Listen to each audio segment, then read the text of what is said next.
Joe, reporting from Ubud, Bali, if you hadn't guessed by the beautiful lush surrounds here. In fact, I'm just behind the rice paddy fields. Is that what they're called? Rice paddy fields? Here with Helen. She's over there reading a book, reading about, she was reading Eckhart Tolle actually, some really powerful meditations that we're going to share with the group. Anyway, I'm here and there's like rice paddies behind me. Okay, and so there's like guys out there and they are banging instruments really loud as soon as a bird lands on the plants. It's really quite entertaining. So they're banging.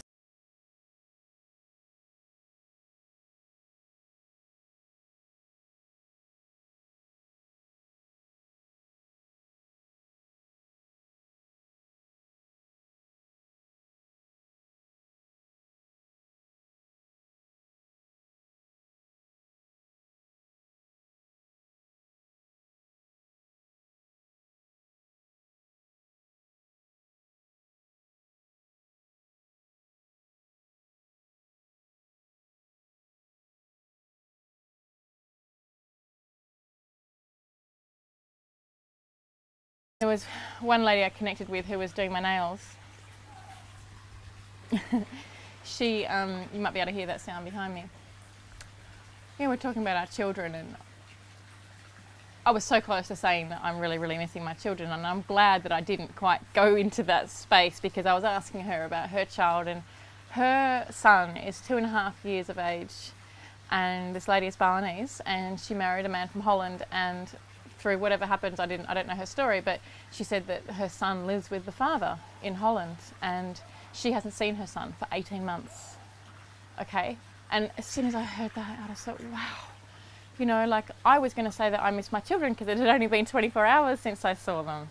You know, I'm very, very blessed. It's been a challenge for me to come away and to put this time aside, even though I'm working on facilitating, but it is to take that time away off my children, and who I miss dearly, yes, but I know that they're growing, they're strong, and they have each other. They're 4 and 5 years of age now. They'll be with their grandmother as well.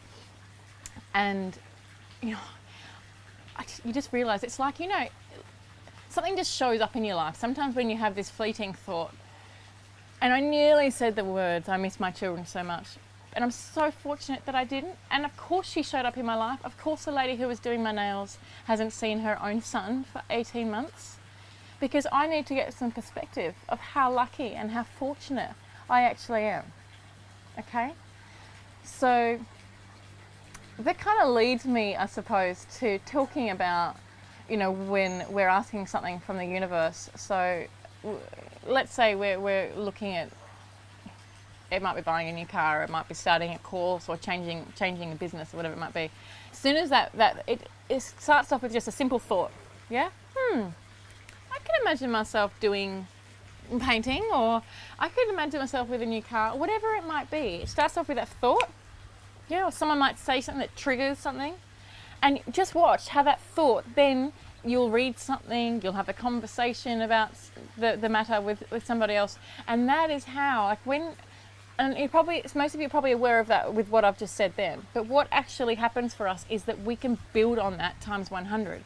But a lot of us fail to see the signs, and we'll say, oh no, I just didn't, although people look back and go, oh yeah, now I can see how that showed up in my life, right? And this can happen in a positive or a negative sense. So what I'm saying is, right, we can actually start to use that to work for us. So let's just say right now that we want something to happen in our life, something to show up. It can be any of the Love Tank series and sections, which there'll be more on later. It could be home, it could be spirituality, health and fitness. Maybe you want to start a regular fitness regime. Okay, so ask the universe. I need a personal trainer to show up in my life. I need a deal on a gym membership to show up in my life. Yeah, maybe you're looking for a house. All right, I'm going to design this house. I want 4 bedrooms. I want it to be in this suburb. It needs a pool, or I want a north-facing kitchen, whatever the case may be. You need to write it out and describe to the universe exactly what it is you want. And rather than thinking, oh, I can't believe this just happened, like believe in it and bring it in. I know someone who's been looking for a house for over 12 months, right, in the same suburb that I know another person, both women, sort of similar age, both in their 50s, let's say, okay. Jenny, let's call it Jenny and Jenny, right? So Jenny's been looking for 12 months, thinking, oh, it's so hard, the search, I can't find anything. And this Jenny literally only really started looking, and she said, I want, and I was only talking to her last night, she's here on a tree actually, she said, I want such and such, where it to be located, what it's going to look like, asked all the question, completely 100% agreed that it was going to come in. She went to an open for inspection, she went in with another friend and she said, I'm going to buy this property. And the friend was like, what, you can't, you talking about? She's like, this is everything I want. She put an offer on the place and she got it. She's already moved in. She moved in before she even arrived on retreat, right? The other friend is still looking for a place. There you are. That's it. It's proven, and I'm sure you know stories like that of other people. But why can't we have this for ourselves? And let's not limit ourselves. Why limit ourselves just to one thing? Or, you know, I want balance in my life, so I want to put an hour aside for me in the week. But I kind of also want to learn to do cooking, and I really would like to get a regular cleaner in the house. Ask for everything. Ask for whatever it is that you want, okay? And bring that into your life. Anyway, plenty more on the love tank and how to manifest exactly the life it is that you desire. Why? Because it's certainly worked for me. I'll tell you why I'm here in Ubud, Bali. Because one night, 6 months ago, my co-facilitator who's sitting over there, Helen, her and I decided to run a vision board night, okay? It was kind of selfish because I wanted to make a vision board. So we thought, let's turn it into a business and get all the Zenko yogis and, you know, we just bought all the boards, made it a Friday night, so much fun. And on that board, I put the word retreat. I also put some photos of pools and, you know, this sort of outlook, I guess. And so did Helen, supposedly. I didn't actually see her vision board because we were both facilitating and obviously getting around to the rest of the group. And she went home that night and she called her mother in the UK and said, Mum, I think I want to run a Bali retreat. That night I went home and I'd spoken to one of my best friends who often comes up here to Ubud, Bali, and I said, I think it's time, I think I need a trip. Maybe I'll make it a holiday. I don't know if I can make it work, but I'll just put it out there. Helen rang me that night and said, I'm thinking about doing a retreat in Bali. I said, no way, I want to do it with you. I want to go to Bali at the end of the year. I'm thinking September, she thought August. So we thought, let's just put it out there. We went and found locations and got dates, and we thought, let the universe just create the date and the time. It all worked around Helen's sister coming to Bali and my sister. So Helen's been with her sister for the last 2 weeks. Mine's about to arrive tomorrow. Ta-da! Manifest. It happened for us. We asked for it. We did the research. So you've got to go and do everything to make it happen. We put it out there. And I kid you not, we asked for 10 people to come on retreat. We said 10 to make it worth our while. 20 obviously bonus, yeah. But we were like, we would really be happy with 10 given it's our first one. You know how many people are showing up today? 10, including my sister. So, and people are flying from Melbourne and Brisbane and Sunshine Coast. Yeah, I think that's everyone covered.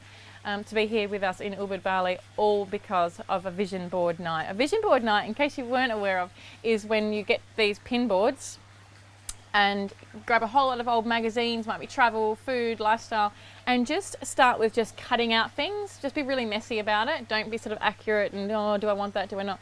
Just cut out a whole lot of things. Like just when you turn the page, oh, that's just struck my attention. Okay, I did the same with my logo, would you believe? It's sitting on my vision board. That's another story. She's this gold, beautiful woman, and which is what I'm creating for my Love Tank series. Anyway, so you, vision board, cutting out all your magazine clippings, and then sit with all the clippings, sit with your pin board, and then just pick up whatever you resonate with, just pick it up, and keep pinning it down, and then, ta-da, you have a vision board. Now you let that sit in your house so you can see it every day, and I kid you not, your subconscious mind believes it to be true. And the day that I was sitting there trying to tell one of my colleagues about this logo idea that I had, I was like trying to describe it. I'm like, it's like this gold outline and she's got the chakras all coming up through her system and I just can't really. And then all of a sudden, I remembered this vision that I had on my vision board. So I ran around to the shelf in the family room, grabbed it and I showed her, and there it was, top right hand corner, I kid you not, and I'll get a photo and show you the logo, the girl, the gold, the outline, the chakra system, talking about the crown chakra actually, which I'm really doing a lot of work with at the moment. So more on that in the Love Tank series, of course, about connecting with higher source. So there it was, you know, on the vision board. So that's two things, a retreat and the logo. I was just thinking my white Mazda wasn't on that vision board, but I did well to get that. Anyway, yogis, that's enough from me. I'll be filming plenty more content while I'm here. It's an honor to have you on the other side of the screen. All the best with your manifesting and asking for exactly what it is that you need, and believing and trusting in whatever it was that happens to you happens for a reason, so that we can grow. Namaste.